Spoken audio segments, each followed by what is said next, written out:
Hi friends, welcome to my channel. 50 ఏళ్లు దాటిన వారికి శుభవార్త చెప్పింది ఏపీ ప్రభుత్వం. సీఎంగా బాధ్యతలు చేపట్టిన తర్వాత చంద్రబాబు నాయుడు గారు ఎన్నికల్లో ఇచ్చిన హామీలు అమలుపై దృష్టి పెట్టారు. అందులో భాగంగా 50 సంవత్సరాలు దాటిన వారికి కూడా పెన్షన్ ఇస్తానని చెప్పిన హామీ మేరకు కార్యాచరణను అయితే రూపొందించారు అని సమాచారం. అయితే ఈ 50 ఏళ్లు దాటిన వారు పెన్షన్ కి ఎప్పటి నుండి అప్లై చేసుకోవాలి, ఎలా అప్లై చేసుకోవాలి, ఎప్పటి నుండి వీరికి పెన్షన్ ఇవ్వనున్నారు, ఏమేమి అర్హతలు ఉండాలి అనే కంప్లీట్ డీటెయిల్స్ ని మనం ఈ వీడియోలో అయితే తెలుసుకుందామండి. వీడియోని ఎక్కడ స్కిప్ చేయకుండా చివరి దాకా చూడండి. ఇక వీడియో నచ్చితే లైక్ చేయండి. ఇలాంటి లేటెస్ట్ అప్డేట్స్ గురించి తెలుసుకోవాలంటే వెంటనే ఛానల్ని అయితే సబ్స్క్రైబ్ చేసి పెట్టుకోండి. ఇక ఎన్నికల మేనిఫెస్టోలో ముఖ్యంగా 50 సంవత్సరాలు దాటిన బీసీలకు పెన్షన్ ఇస్తామని హామీ అయితే ఇచ్చారు. సో దానికి సంబంధించి ఇప్పుడు అధికారులు విధి విధానాలను అయితే రూపొందిస్తున్నారు. అందులో ముఖ్యంగా 50 సంవత్సరాలు దాటి రేషన్ కార్డు కలిగిన ప్రతి ఒక్కరికి పెన్షన్ 4,000 రూపాయలు అందజేయాలని ప్రభుత్వం నిర్ణయించిందని తెలుస్తుంది.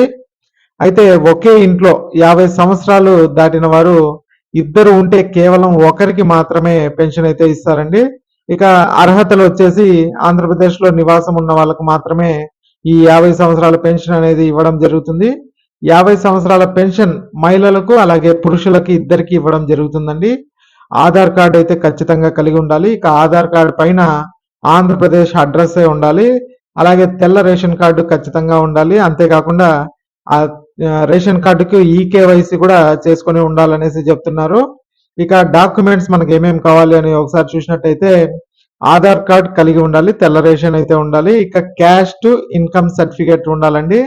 ఆధార్ అప్డేట్ హిస్టరీ కూడా ఉండాలని చెప్తున్నారు. ఏమంటే ఇంతకుముందు మనం ఏమన్నా నేమ్ చేంజ్ కానీ అలాగే ఏజ్ కూడా చేంజ్ చేసి ఉంటాం కదా ఆధార్ కార్డులో, అలాంటి హిస్టరీ ఏవైతే ఉన్నాయో ఆ ఆధార్ హిస్టరీ కూడా ఉండాలి అని చెప్తున్నారు. ఇక ఇన్కమ్ సర్టిఫికేట్కి వస్తే మనకి 6 స్టెప్ వెరిఫికేషన్ లో భాగంగా గ్రామీణ ప్రాంతాల్లో నెలకు 10,000 రూపాయలు, అలాగే పట్టణ ప్రాంతాల్లో నెలకు 12,000 రూపాయలు ఆదాయం ఉన్న వాళ్ళకి మాత్రమే ఈ పెన్షన్ రావడం అయితే జరుగుతుందని కూడా చెప్తున్నారు. ఇక కరెంట్ బిల్లు వచ్చేసి నెలకు 300 యూనిట్ల కన్నా తక్కువ అయితే రావాల్సి ఉంటుంది. ఇక నెక్స్ట్ కార్ అయితే ఉండకూడదండి, మనకు 4-వీలర్ కార్ అయితే ఉండకూడదు. అదే కార్ ఉన్నా కూడా దాన్ని ట్యాక్సీ లాగా మనం అయితే ట్యాక్సీ అయితే ఉండొచ్చు అని చెప్తున్నారు. ట్యాక్సీ కానీ ట్రాక్టర్ కానీ ఉండొచ్చు.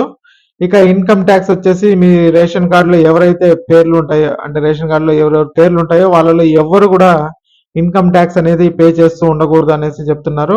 ఇక ఇన్కమ్ ట్యాక్స్ పే చేస్తున్నట్లయితే మీకు 50 సంవత్సరాల పెన్షన్ అనేది రావడం జరగదు అనేసి కూడా చెప్తున్నారు. ఇక మీ రేషన్ కార్డులో ఎవరైనా గవర్నమెంట్ ఉద్యోగస్తుల పేర్లు కూడా ఉన్నట్టయితే మీకు ఈ 50 సంవత్సరాల పెన్షన్ అయితే రాదు అనేసి చెప్తున్నారు.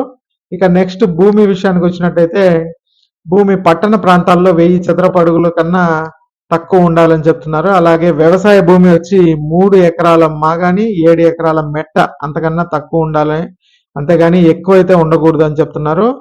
ఇక ఈ 50 సంవత్సరాల పెన్షన్ మనకి ఎప్పటి నుంచి అప్లై చేసుకోవచ్చు అని చూసినట్టయితే మనకి వచ్చిన సమాచారం ప్రకారం ఇది సంక్రాంతి తర్వాత అప్లై చేసుకోవడానికి ప్రభుత్వం అయితే అవకాశం కల్పించాలనుకుంటుంది. ఇక మీరు సచివాలయానికి వెళ్ళి అప్డేట్ అయితే చేసుకోవచ్చు.